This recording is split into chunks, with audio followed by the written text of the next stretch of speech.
And we are live. Welcome to the NBA Strategy Show.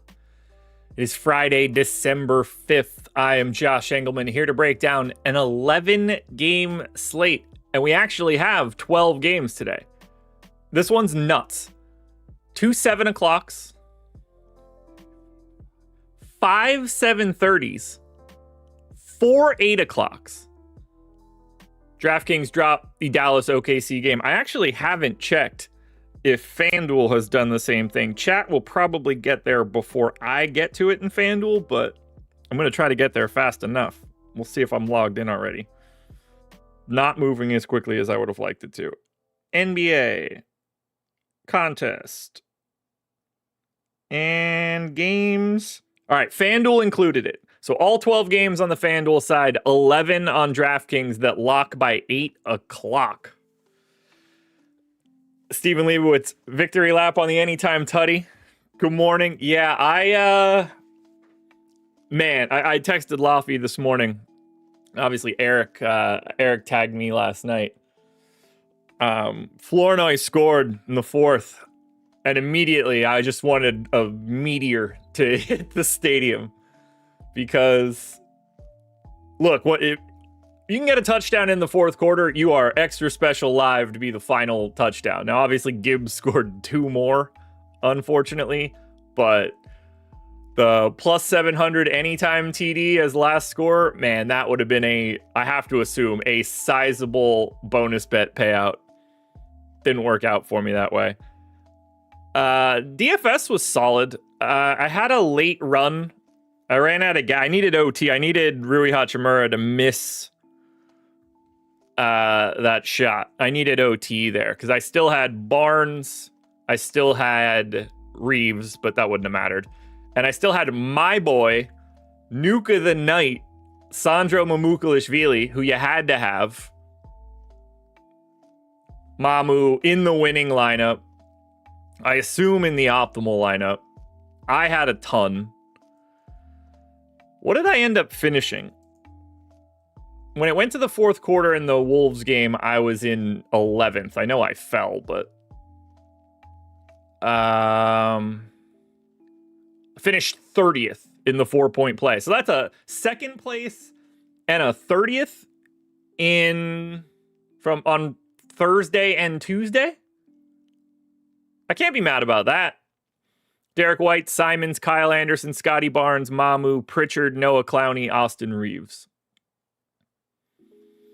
But I needed that OT, man. Between Barnes, Mamu, and Reeves, I have to assume I would have had at least a mild shot to get into the top 10. Nothing else was really good, but it's all that matters. Ended up 50%. 16% sim ROI pre-lock. Not having Danny Wolf didn't matter at all. Ended up playing 0% of Danny Wolf. He was still good, but not necessary. Realistically, Hauser hurt me a lot. Simons wasn't great, but good enough. LeBron James was rough. But shout out to that pass and the 3, I guess. I don't know. It was annoying. So here's the deal for today's slate. We got a lot of teams on back-to-backs. We need a ton of news. The 5 o'clock to 7 o'clock run tonight while we do the deeper dive and live before lock is going to be crazy. Because of the way this schedule's set up. 11 games locking in an hour from 7 to 8. There's nowhere else that you guys should be tonight than watching the Stokastic YouTube channel for the deeper dive and live before lock. You'll get myself and DK on the deeper dive. I assume it's Eric and Greg, but it could be Greg and Spags. I don't know what Eric's up to today. But I'm not going to spend a lot of time breaking this slate down from an individual perspective. We're going to go through the games. We're going to notate all of the things we're waiting on. And if anything stands out, we'll point it out at that point. But there's just way too much for today to take a 9 o'clock look like it matters. So yeah, hit that like button if you haven't done it yet. That will help. Ooh, watch is charged. Let's go ahead and put that back on before I forget about it.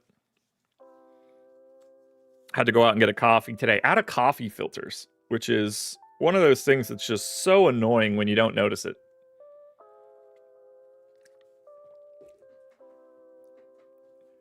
Are larger slates better because there's more player pool? Is it just personal preference? Personal preference across the board. There's no better or worse. Most people probably have a certain slate size that their play style is better for, but they don't know it.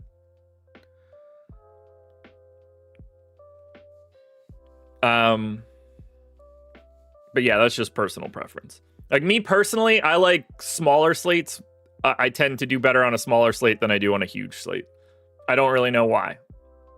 Certainly, my guess is something to do with the way that I play. I tend to be pretty aggressive. So like my bad days are awful. And I think in those situations, there's like a window where my aggression works perfectly based on the amount of games. But yeah, it's mostly a variance conversation about like how risky do you want to get? And like how much do you want to cut out of your top end to flatten your bottom? Pause.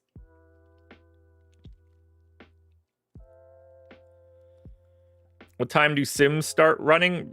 You could run them right now if you want. I don't really recommend it. But whenever I update the projections in the morning, so sometime between 8 a.m. and 9 a.m. All right, let's talk through this slate. So, first game up, Lakers-Celtics. Lakers are in Boston, 6.5-point dogs, 225 total. Lakers are on a back-to-back. They obviously beat Toronto yesterday on the buzzer beater. We have no idea what their injury report looks like. The one thing that we can safely say, Luka Doncic is not playing in this game. Probably has something to do with the fact that he's in Slovenia. I don't expect Marcus Smart to be playing, but technically we don't know that, although I think we know it. The Lakers side of this one is also interesting because I don't know if LeBron's playing. I don't know if Gabe Vincent's playing. So, like, something can happen here.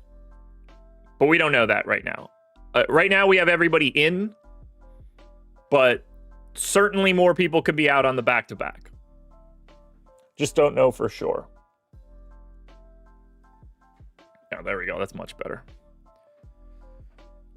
Yeah, Steven, it's not... No, Bronny needs to start today to try to break the record. That's what needs to happen. Today's going to be the first day that Bronny scores 10 points in a 20-year stretch. That seems likely.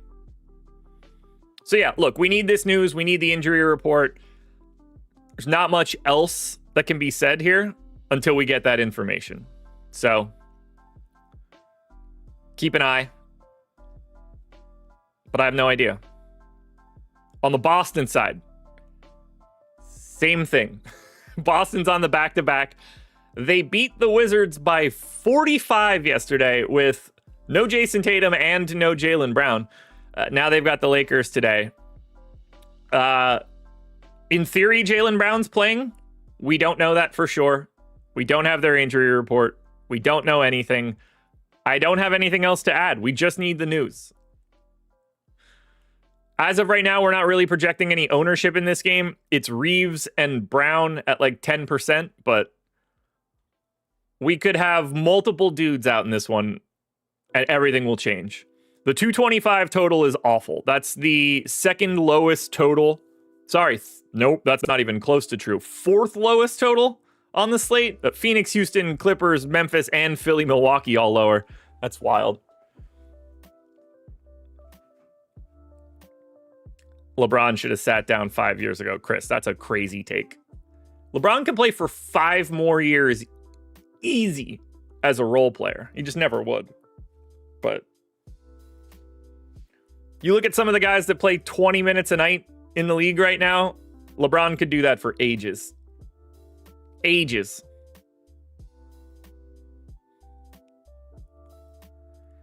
Wouldn't even be hard. It's a shame we won't get to see it. I would love to see what Roll, like, I would love to see LeBron finish his career like Vince Carter did. He will never do it, but it would be great.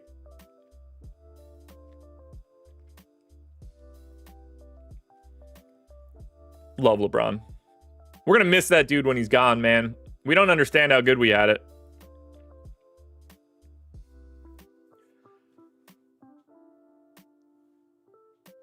Let's go to Miami and Orlando, another game that we could barely talk about. So Miami, coming off the loss to Dallas on Wednesday, they are now on the front end of a back-to-back. They play the Kings tomorrow. They're in Orlando today, but the Orlando to Miami trip, not quite the road trip you're worried about. Lots of Q tags here. Tyler Hero, questionable. Norm Powell, questionable. Otherwise, we should be good. But if everybody's in, there's too many dudes here. Not enough bodies. You only really feel good about the minutes for Hero, Powell, Wiggins, and Bam. And to a degree, Davion Mitchell, but a different conversation. But we need this injury report. Because, like, if Hero and or Norm Powell are out, everything changes. We go from, like, not playing Jaime Jaquez to playing a lot of Jaime Jaquez. But if we don't get that news, it doesn't matter. Speaking of news in this game, Orlando coming off the loss to San Antonio on Wednesday. Paolo Banchero's questionable. So, you know, we need that news. Now, it's not like we're going to love Orlando if he's out, but this is a massive pace up spot against Miami, so that helps. But if Paolo's back, I can't imagine we're rostering anybody from Orlando today. Highest owned guy in the game in the preliminary stuff is Norm Powell at 11. Wendell Carter Jr. got to 7. All the Magic guys are unowned. But again, we need the news. Norm Powell, Tyler Hero, and Paolo Banchero are all questionable. There's nothing we can do with that information at 9:15. Now, there are some spots we could talk about, but these first two games just aren't it. So the 2 7 o'clock games we have right now, 3 of the teams, all 4 teams have massive news in one way or the other. It's either back-to-backs or all of their best players are questionable. So we need injury reports and news. Luckily for us, we will get all of that by the time we get out of here. I gotta stretch.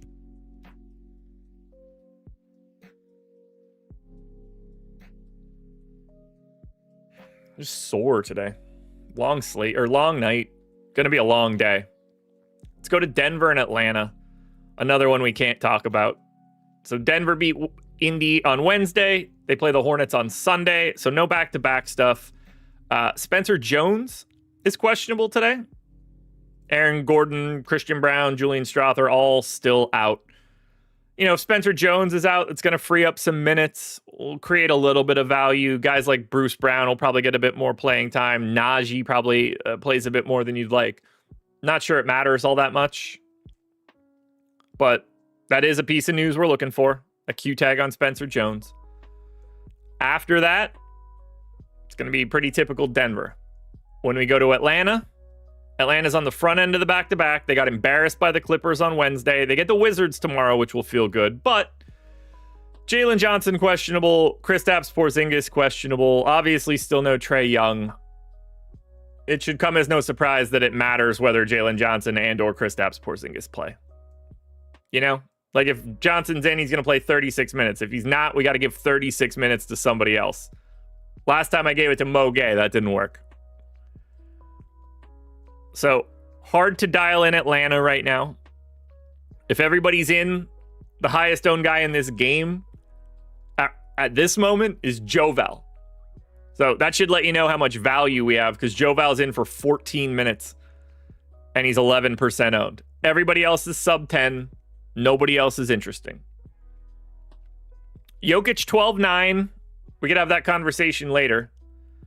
But whether or not Porzingis, Jalen Johnson, and or Spencer Jones play, it's just going to change this completely. Think about all the news we have just through the first 3 games. Lakers unknown, Boston unknown, Miami unknown, Orlando unknown, Denver known, Atlanta unknown. 5 out of the 6 teams are just like, I don't know, let's wait for 12 hours. I wish that I could tell you guys more right now to start this day, but I think the most important thing for today's slate is just knowing where all the news is. Because if we didn't do it this way, we would just have this big conversation and then throw everything in the garbage. Chris, yeah, that's fine. Just, if you play 20 lineups, just remember that your expectation is to cash 4 of them. So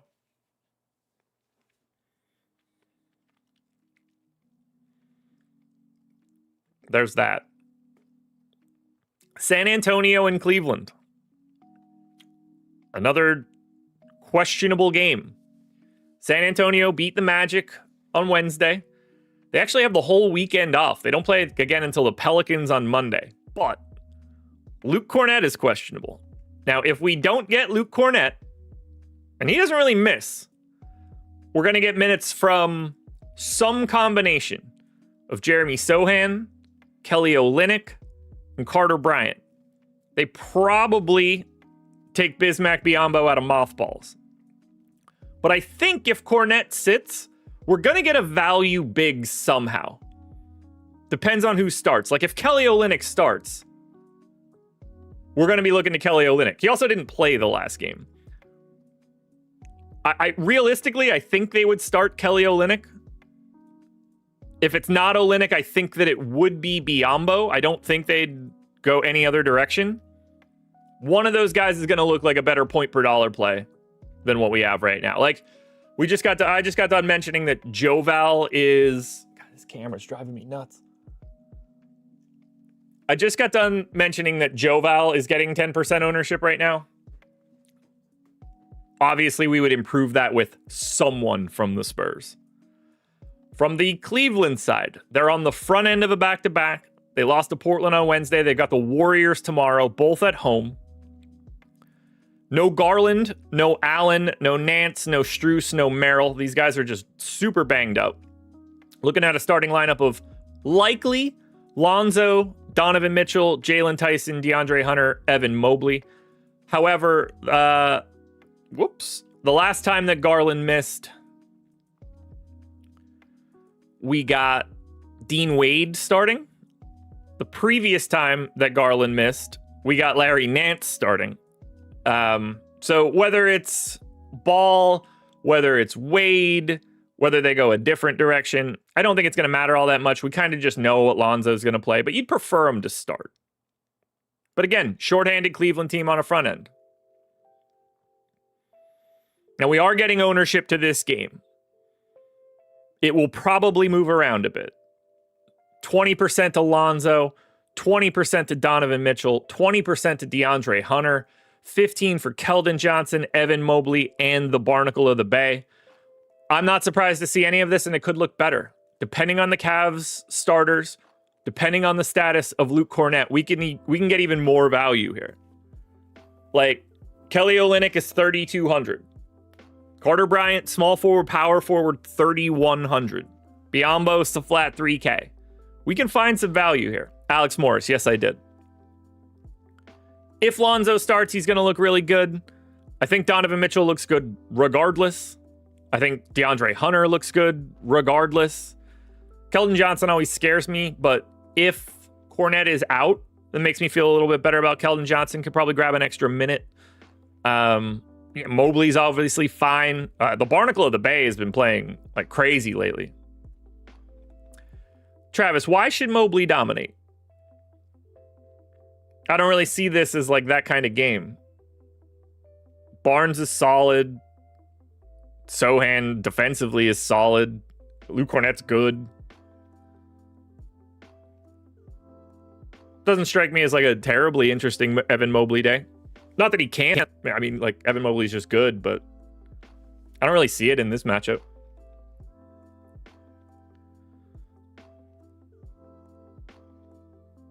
Lots to get here, though, and it might look even better soon enough.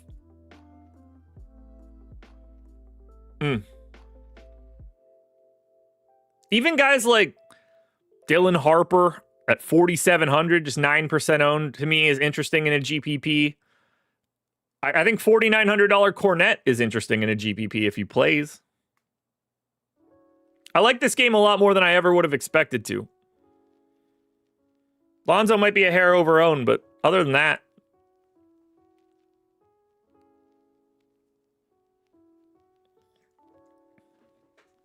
shout out to the Barnacle, man. I want to bump into that dude someday and just tell him about it. Like, hey, in COVID, you're a legend. Would be great. All right, Portland and Detroit. Donovan Clingan, questionable. Chris Murray, questionable.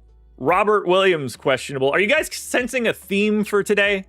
It's either we don't have news or we need a ton of it. That's what we have today. Still no Drew Holiday, Matisse Thybulle, Scoot, whatever. We gotta get Scoot back, man. This sucks. Can you imagine going back in time and thinking that people thought there was a question between Victor Wembanyama and Scoot? Silly. Otherwise, we're looking at Denny, Sissoko, Kamara, Grant, Clingan, but these Q tags, that's 25 minutes, 27 minutes, and 17 minutes. We're talking about 69 minutes up in the air right now. So, like, if Clingan and Robert Williams don't play, then yeah, we're going to want Dwap Reith, like, a lot. If they all just play, then we probably don't want a ton of Portland. On the Pistons side, Duncan Robinson, questionable. He's missed the last two. And then a team that already has too many guys has more guys they are going to have to not play. Marcus Sasser is questionable. Now, he's been missing forever. I expect him to be...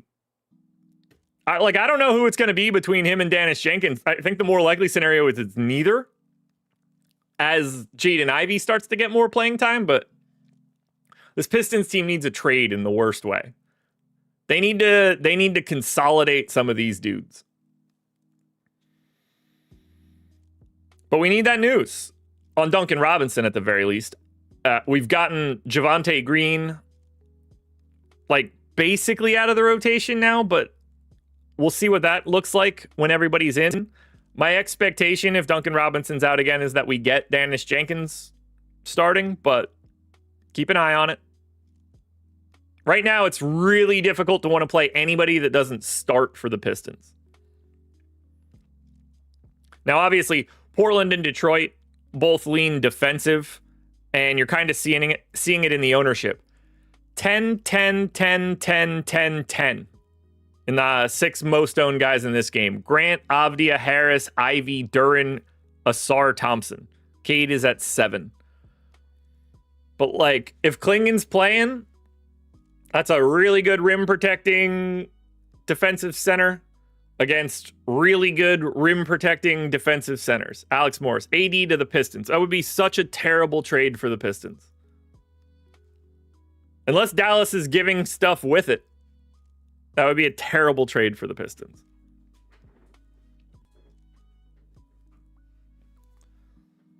I can't think of anything they should do less than trade for AD. To me, that's team suicide if you're Detroit.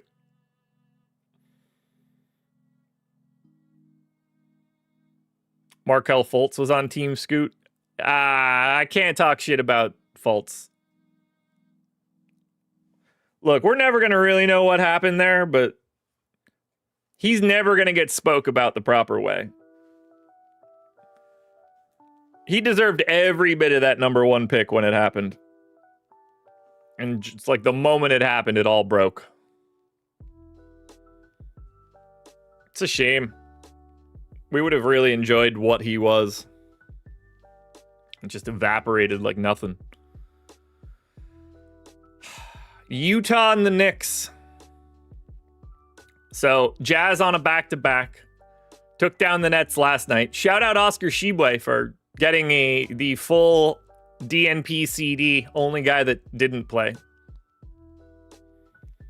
We don't know their injury report. I'm kind of assuming that Kevin Love plays and Kyle Anderson doesn't, like we normally get. We also don't know the status of Yusuf Nurkic. Nurkic sat yesterday, and realistically could sit today. If he does, I think Kevin Love starts to look a little sneaky as value. Filipowski will certainly look pretty damn good as well. But we need this injury report. Other guys could sit here on the back-to-back as well, and we do not know. For the Knicks, they beat the Hornets on Wednesday. They don't play again until Sunday. OG Anunoby is questionable. Obviously, if OG is back, that complicates things. We got to give him a chunk of minutes. McBride's minutes go away. Clarkson gets less. Tyler Kolek becomes a nothing. Yabu probably bails. But clearly that Q tag is going to matter. Now, this one is one that could look really different. And you can see again how little value we have even on 11 games.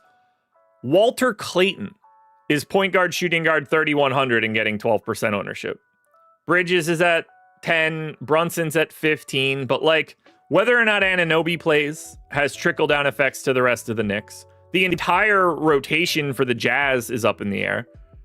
Like I'd like to play a $5,300 power forward center Kyle Filipowski, but we got to find out if Nurkic is in or out.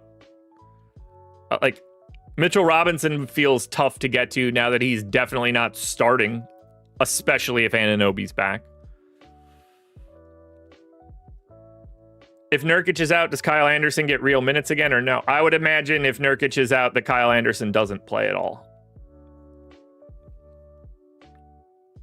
Sort of depends on if anybody else sits, but my expectation is that Kyle Anderson does not see the floor today for a single second. Yeah, Jeremy, I needed more Kyle Anderson minutes last night because he was in my lineup that finished 30th. So yeah, we need this Utah injury report more than anything.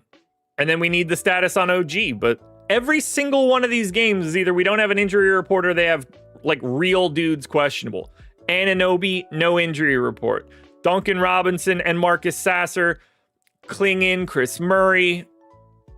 Cleveland, we just kind of need the starters. Luke Cornett, Jalen Johnson, Kristaps Porzingis, Banchero, Hero, Powell, Jaylen Brown. I mean, LeBron. We're drowning in news. We're drowning in news. Coach Chris, he has not been getting good run. He plays once a week for 20 minutes and doesn't see the floor otherwise. He only plays when Kevin Love doesn't. It's a very specific set of circumstances that gets Kyle Anderson on the floor.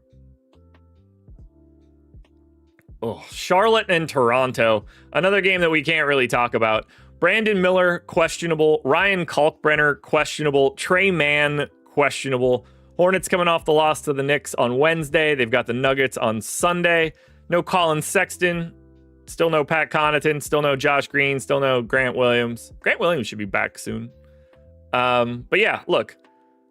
That's 28 minutes, 24 minutes, and 15. We're talking about 67 questionable minutes right now. LaMelo played 37 last time out. Keep an eye on it. Can that happen again? If it does, if LaMelo can just play 34 today like normal, he's going to be massively underowned. For Toronto, they are on a back-to-back. They lost to the Lakers yesterday. We technically don't know the status of Jakob Poeltl, but it seems like he's going to play. And if that's the case, I don't think that we have RJ Barrett. So this kind of just looks like the normal Toronto team. But again, we need to find out. 18% ownership to Jamal Shed. I will repeat everything I've said so far. We don't have value. That's why you see that. Moussa Diabate has moved into the starting lineup for the Hornets. He's about 10% owned. No one else is getting any love. From a GPP perspective, I have a lot of interest in Emmanuel Quickley, Scotty Barnes, and Brandon Ingram in a matchup against Charlotte. I don't know which one I prefer. It's probably Scotty Barnes, but ultimately I'd like to get a piece of that. And what we get from the Hornets is completely up in the air because we just don't know yet. What a slate we have here. You know what you guys should do? You guys should sign up at Tails. Download the app using the link in the description. This will help you stay on top of news. because we're giving you like the best possible place to go for sports betting, pick'em, and DFS information. And it's free. It doesn't cost you anything. Just download the app. Follow whoever you want. You can follow all the free picks. Obviously free. It's in the title. You can follow all these people. If you find out you want to subscribe to somebody like DK DFS or Mitch, DFS and Donuts, Eric, if you want, you can subscribe directly to individuals. That is available to you, but it's not required. But that is an option too.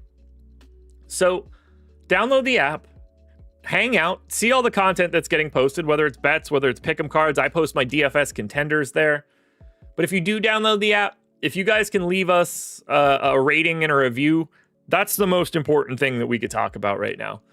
Our goal is to get to 1,000 ratings by the time we get to Christmas. And right now we're on pace to do that, but we can only do it if you guys help us out.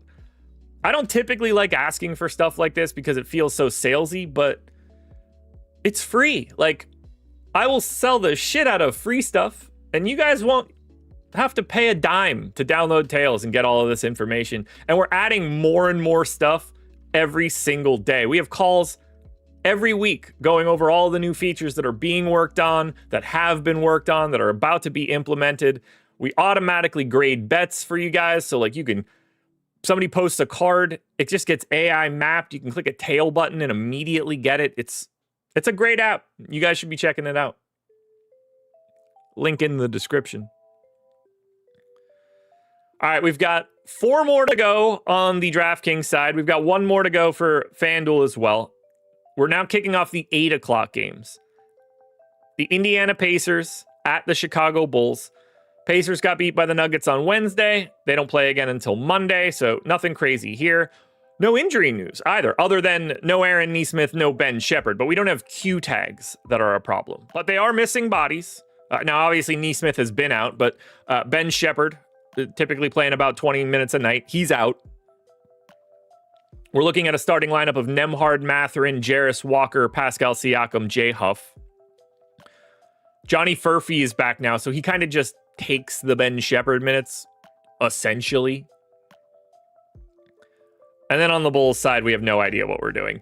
Q-tag Kobe White, Q-tag Io DeSunmu, Q-tag Zach Collins. We're already missing Kevin Huerter.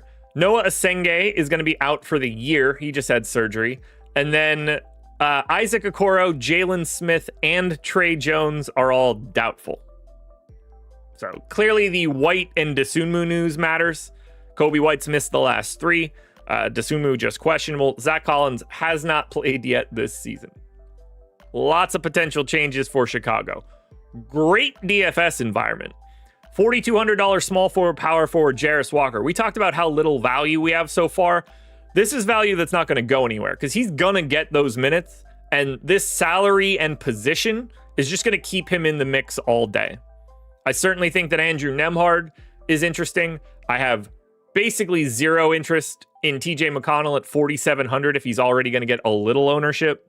Isaiah Jackson's 3,900 off the bench. That scares the hell out of me. If all the Bulls guys are in, I don't think Kobe White or Buzelis or Vooch or Giddey look all that good. But like, if White and DeSunmu are both out, yeah, Josh Giddey's going to look pretty tasty here against the Pacers. But again, it all comes down to news. We're waiting on a ton of it from Chicago. Like 55 minutes. Had to call out Flournoy, didn't you? Took me from winning first in multiple contests. That last 3 points for 100 yards was brutal. I mean, if it helps, I didn't give a shit what he did in DFS. I just wanted him to be the last guy to score a touchdown. I didn't want any of those extra scores either. I wanted that entire field to sink into the center of the earth the moment he scored that touchdown. This is a Mathurin 30-point game spot. Yeah, that wouldn't shock me here.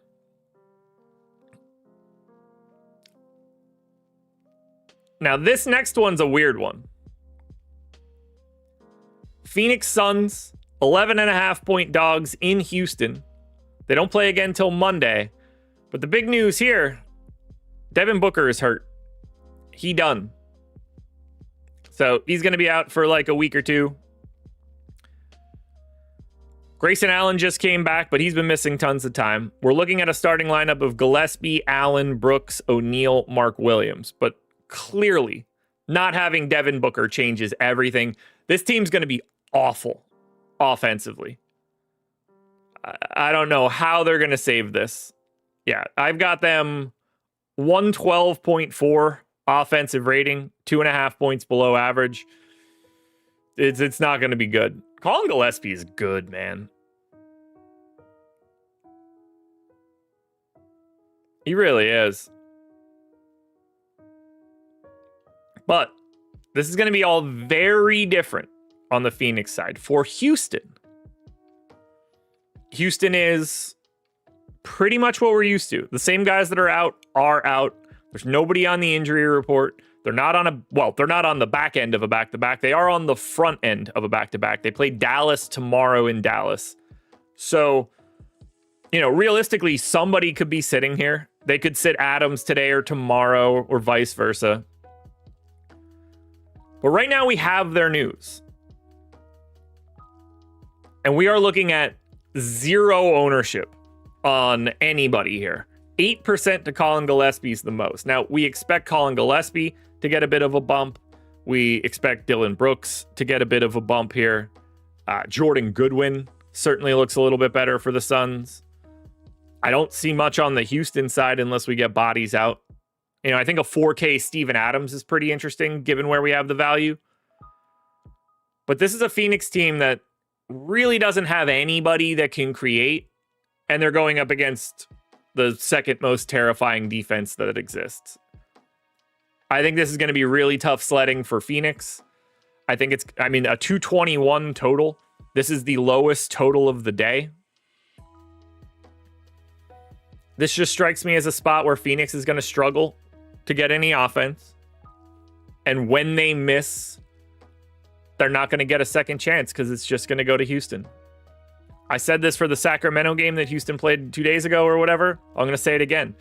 If this is a blowout, it's a defensive blowout. This is the Rockets win 100-80 type game, not 140-120. I have a hard time getting here. I'll say this, though. It is a game that I wouldn't mind having more of with the opportunity to late swap. Because I do think there's opportunity going around here. It's just really gross. Speaking of gross, the LA Clippers are on the front end of a back-to-back. They play the Minnesota Timberwolves tomorrow, coming off of a win against Atlanta on Wednesday. Jordan Miller is questionable. No Bogey. Obviously, no Chris Paul. Not going to be making it for this one.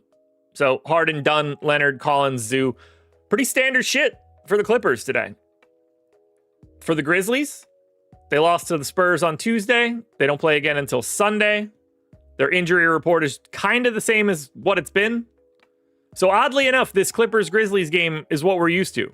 All the same guys that are normally out are out. All the same guys that are normally in are in. There's also no ownership in this game. 10% to Zoo, 10% to Collins, 10% to Kawhi, and then 5 to Harden is the fourth highest mark of anybody in this game. It's really hard to want to go to the Grizzlies. If I was going anywhere, it would be Zach Edey, but I hate this matchup for Zach Edey. I don't like matchups for Edey when he gets another comparable size guy that's good. I think Edey is like this is gonna wildly undersell how much I like Zach Edey, but I think he has this like quadruple A style where like whenever he gets anybody fake, it's destruction. And it doesn't mean that he can't be good against real guys, but it's just not the spots I want. Like if Zubats was out, I'd love it. But Zoo is another real 7-foot big body who's not going to be confused by footwork. I don't know. That's like what could you want in this game? Zoo, I guess. John Collins, I guess. But again, 223 total. The benefit here is that it's close. It's a coin flip game.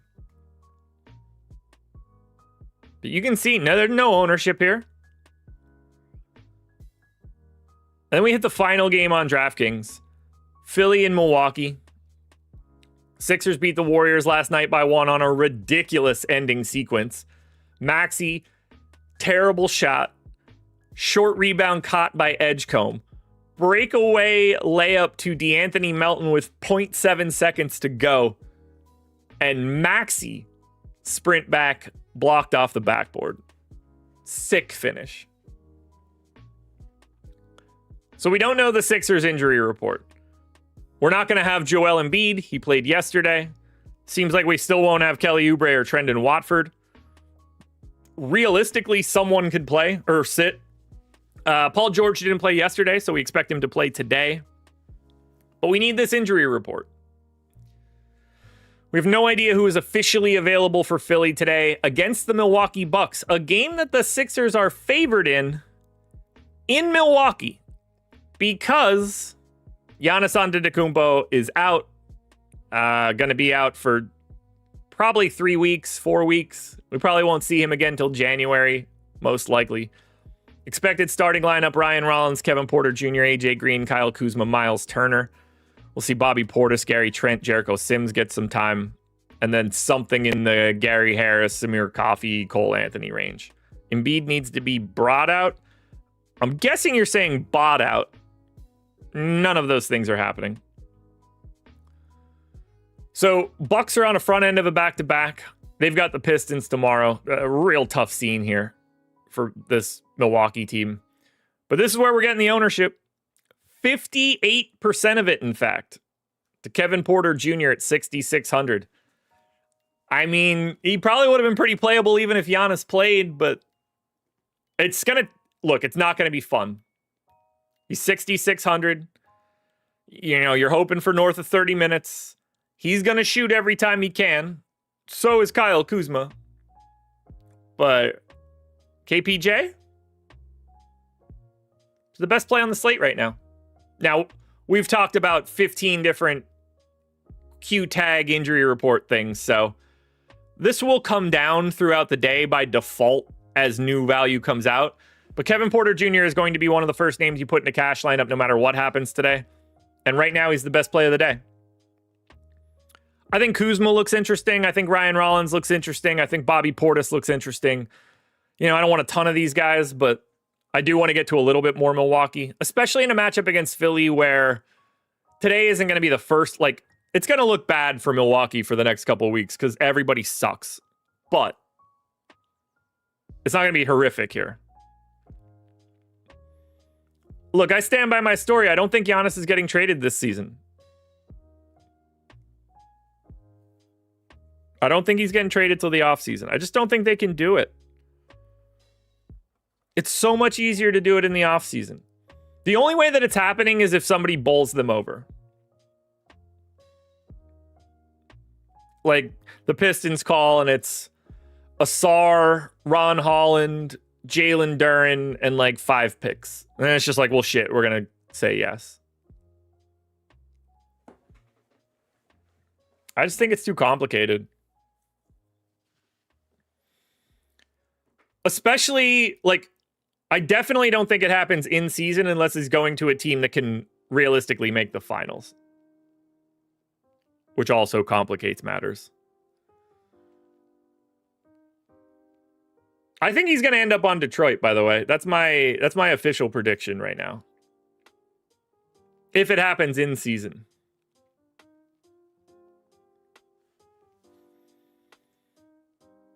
Final game doesn't have any of the ownership in here because it's not on the DraftKings slate, but Dallas and OKC, 9:30 start. Let me just hit on this quickly. Dallas front end of the back-to-back, 15.5 point dogs against Oklahoma City. PJ Washington's questionable. Gafford's questionable. Derek Lively seems like he's going to be out for the year. It's all a disaster. But we need those Q tags. OKC is even crazier. No Caruso, Hartenstein, Dort. Obviously no Topic or Sorber. We're looking at SGA, AJ Mitchell, Kaysen Wallace, Jalen Williams, Chet Holmgren. They're just going to beat the shit out of Dallas. I don't know what else to say about Oklahoma City at this point. We won't see Giannis until February 6th. Nah, he'll be back before that.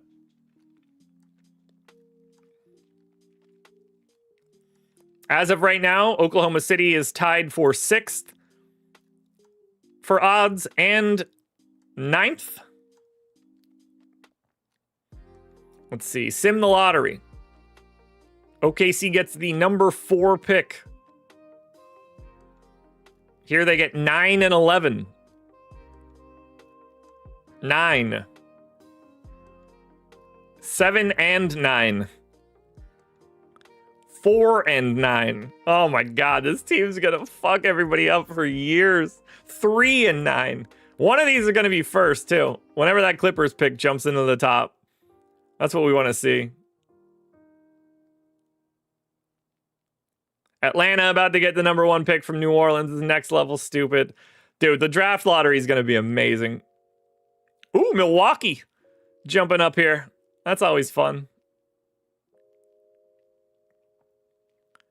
Come on, just give me an OKC in the first spot. I just want to see what it looks like. Come on. Every team but it.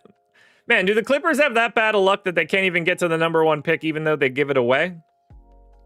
I think every other team has gotten it so far. Oh, we got the 2nd there. 2nd again. I just want the Clippers to win the lottery for optics. I can't just keep clicking this button. All right, 5 more and then I give up. Got it, finally. See? Oh, that's all I had to say. Potentially the 1st pick and the 9th pick. Oh my god, it's great. It's going to be so much fun. So just get the pick no matter what. Utah top 4 protected. New Orleans gives it to Atlanta. Oh, it's going to be fun. Where Hero, Jaime, and a 1st round picks for Giannis. Kinda.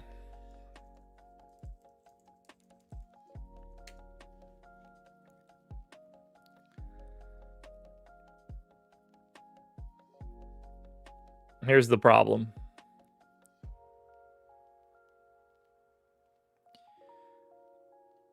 Let's look at Hero,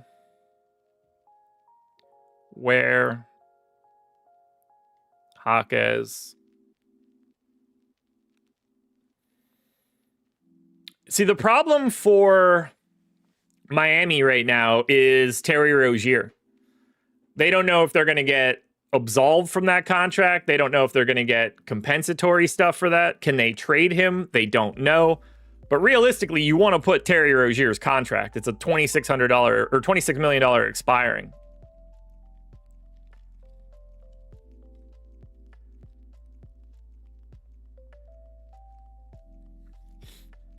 But if I'm the Bucks, I would never do that deal. Why would you want Tyler Hero? I don't think Miami has enough. It's got to be Ware and Jaquez, and I think because those guys make so little, it becomes really complicated.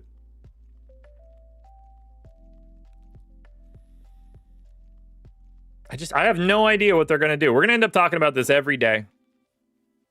I just don't know. I don't know where he ends up. Atlanta makes a ton of sense to me. I just don't know if they'll do it. If it were me, it's funny because like the natural way to do it is to trade Trey. Like Milwaukee could actually be decent if they swapped Giannis for Trey and got like another guy. Like Trey, Miles Turner, and one more real dude is enough to be like a playoff team in the East pretty easily. But I would be wanting to trade Jalen Johnson if it meant that I get to keep more shit. And I just know that's not, like, I'm in the minority there. All right, let me hit you guys with the schedule before we get out of here. Appreciate you guys being here. I'll get contenders out later today. Perfect lineup out later today. Something else out later today. Going to be around. Laffy and Greg will be back for the NFL strategy show after this. NHL strategy show at 1:30. Myself and DK on the deeper dive at 5. And as I expected, it is Greg and Spags tonight for Live Before Lock.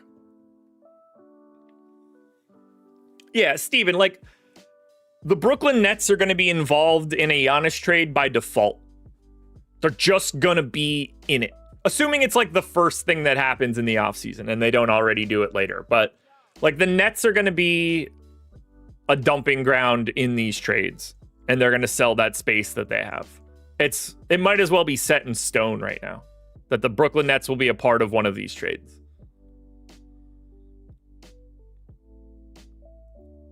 But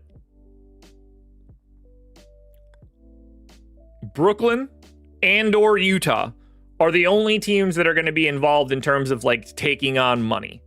Utah can take on up to 10 million. Brooklyn can take on up to 15. One of those guys are going to like just absorb somebody. Now, like, I think that Brooklyn is going to end up with like Jet Howard from Orlando simply.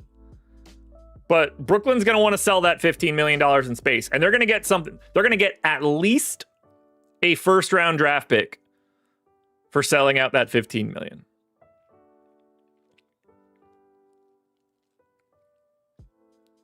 But those are the only teams that can do that right now. Brooklyn and Utah will be the dumping grounds. I would be shocked if they both don't take on $10+ million.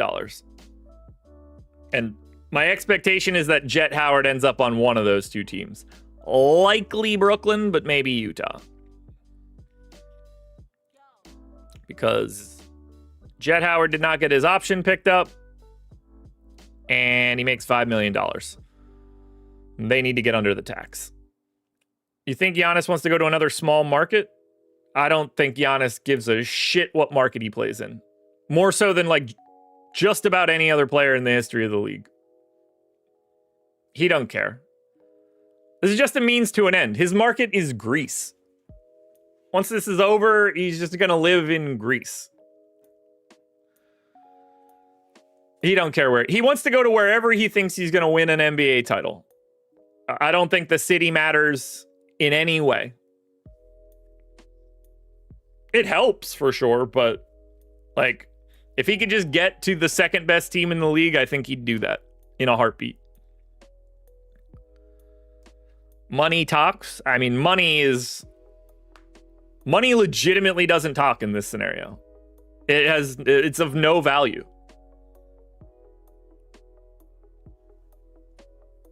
It's not like Giannis can get anything else from anybody else. Like, Giannis just gets every dollar he can with whatever contract stuff he wants forever now. I just hope he ends up somewhere fun. I'm out of stuff to say. This is a preposterous slate for a Friday. We are miles away from having the proper information. But lucky for you guys, I'm going to be around all day looking at NBA stuff. So thank you guys for being here. Please enjoy today. Enjoy your weekend. I'll see you.